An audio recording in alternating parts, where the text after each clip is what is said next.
ये श्री रामचरितमानस की कथा सुनने से क्या प्राप्त होगा? कर्ण रंध्रों में ये कथा पढ़ते ही मन को परम विश्राम प्रदान करती है। एक ये भी महात्म्य है इस श्री राम कथा का। दूसरी बात गोस्वामी जी महाराज ने जो लिखी, हम सभी ने सुना है, बिनु सत्संग विवेक ना होई। पर वो सत्संग कैसे मिलता है? राम कृपा बिनु सुलभ ना सोई।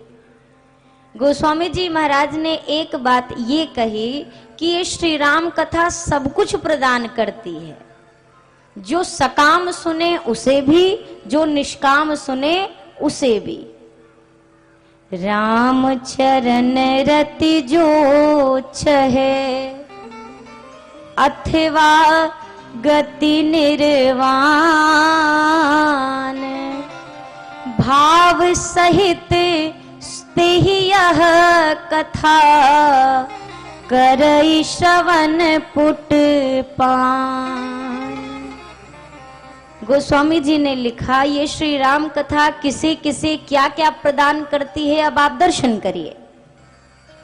इस कथा को अगर हम सुनने बैठते हैं तो शायद हम यहाँ पर अपने मन में कोई कामना लेकर भी बैठ सकते हैं कि हम प्रभु आपकी कथा सुनेंगे पर मेरे हृदय की ये कामना पूर्ण हो जाए।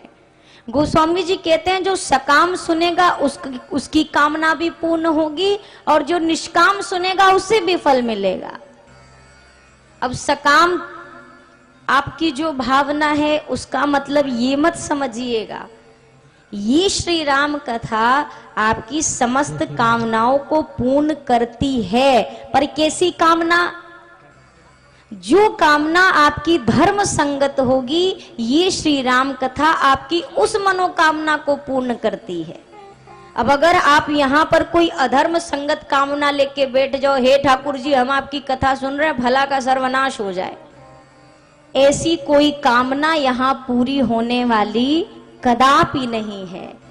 जो धर्म संगत है आपका वो मनोरथ, आपकी वो कामना ये श्री राम कथा पूर्ण करेगी।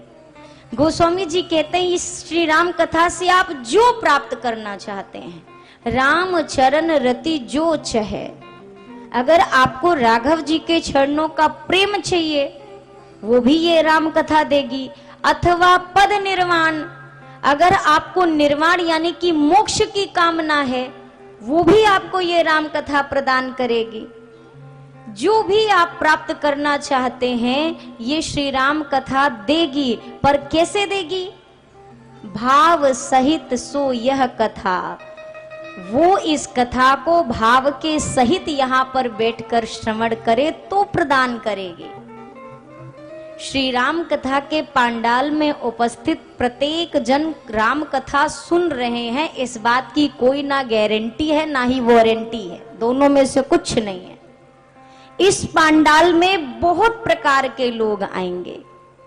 एक आएंगे जो राम कथा सुनने के लिए ही आएंगे, जिन पर ठाकुर जी की विशेष अनुकंपा होगी। शायद कुछ लोग ऐसे टहलते हुए रुक जाएं, क्या हो रहा है 10 मिनट हम भी ठहर के देखें हो क्या रहा है, वो भी आ सकते हैं। शायद कुछ लोग जो बहुत खास होंगे आयोजन समिति के, वो आएंगे कि एक बार हम भी जाके अपनी हाजिरी लगा ले कि हम भी आए थे, वो निमंत्रण वाले भी आएंगे। प्रत्येक प्रकार के लोग आएंगे। कई बार लोग कहते हैं दीदी इतने वर्ष से राम कथा सुन रहे कुछ फायदा नहीं हुआ। सुनना, ये श्री रामचरितमानस की कथा में एक शर्त बहुत आवश्यक है, इससे पहले ध्यान से सुना जाए, सुन के गुना जाए, तो ये राम कथा आपको वो सब कुछ देगी जो आप प्राप्त करना चाहते हैं। श्री रामचरितमानस में एक चौपाई और लिखी है, राम कथा सुंदर करतारी, राम कथा सुंदर करतारी, संशय विहंग उड़ावन हारी, संशय विहंग उड़ावन हारी, विमल कथा करही आरंभा, विमल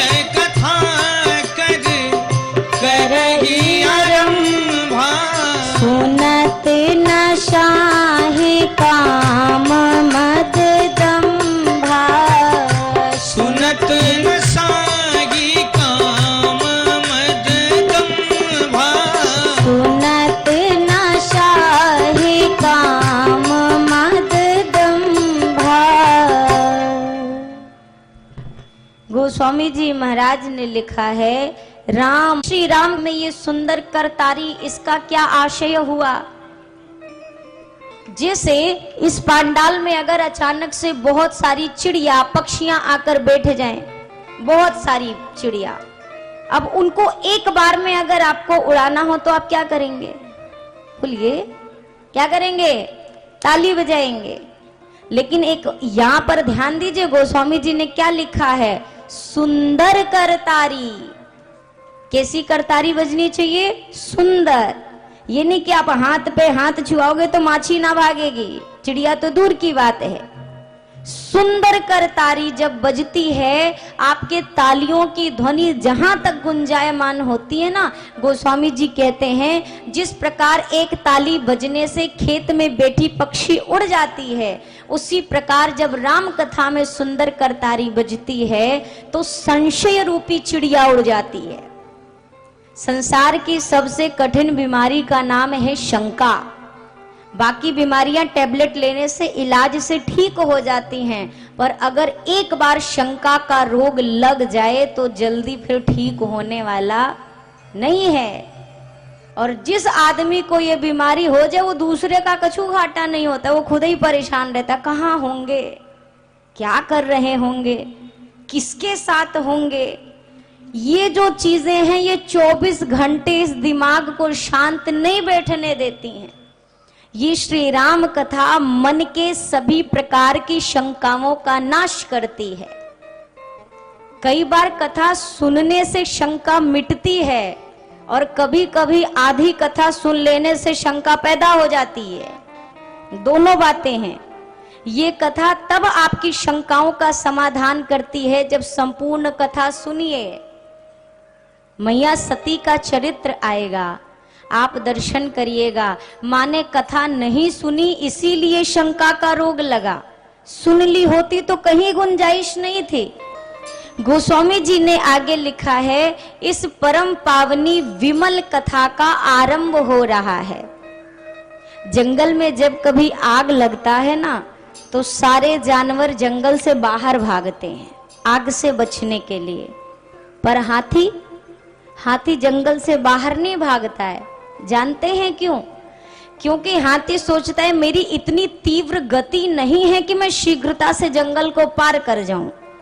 हाथी जंगल से बाहर ना भागने की बजाय हाथी जंगल के भीतर बने हुए तालाब की ओर भागता है, और जैसे वो तालाब में पहुंचता है, भीतर जाके सर तक पानी में बैठ जाता है, फिर मन ही मन कहता है अब चाहे पूरा जंगल जल के भस्म हो जाए पर हमारा कुछ बाल वाका होने वाला नहीं है। ठीक उसी प्रकार इस मन रूपी हाथी को विषयों की अग्नि के भीतर जलने से ये श्री राम कथा रूपी सरोवर बचाती है। प्रत्येक इंद्रियां विषयों से ग्रस्त हैं। जैसे आंख को अच्छा देखना पसंद है, ये बुरी चीज नहीं देखना चाहती है, इसको सुंदर देखना पसंद है। हाथों को मुलायम स्पर्श पसंद है, मुख को सुंदर स्वाद पसंद है, नेत्रों को सुंदर दृश्य पसंद है, कर्णों को बढ़िया बढ़िया सुनना पसंद है। ये सभी विषय हैं प्रत्येक इंद्रियों के। लेकिन इन इंद्रियों का दुरुपयोग कहीं ना कहीं हो जाता है। गोस्वामी जी कहते हैं इस कान का क्या उपयोग है? प्रभु की कथा सुनी जाए, प्रभु का सत्संग सुना जाए, हरि भजन सुना जाए, पर इस कान को जितना रस किसी की निंदा सुनने में मिलता है उतना रस कथा में मिलने वाला। कथा में बैठने पे तो ध्यान इधर उधर भी हो जाता है, पर किसी की बुराई हो रही हो तो आती हुई नींद चली जाती है। और कहीं दो जन बात कर रहे हैं और अपनों को नहीं सुनाई दे रहा तो कान घुसा के सुनते कि एक बूंद अमृत कहीं से टिपक जाए, पर मिल जाए। कार्य इसका कुछ और है, पर इसका दुरुपयोग हो रहा है। हाथों का कार्य है, इन हाथों से दान भी दिया जा सकता है, इन हाथों से ठाकुर जी की सेवा भी की जा सकती है, इन हाथों से परोपकार भी किया जा सकता है, पर इन हाथों का उपयोग हम हर केवल खाने में, पीने में, आनंद में लगाए जा रहे हैं। गोस्वामी जी यही बात कहते हैं, मन करी विषय अनल बन जरई, होई सुखी जो एहि सर परई।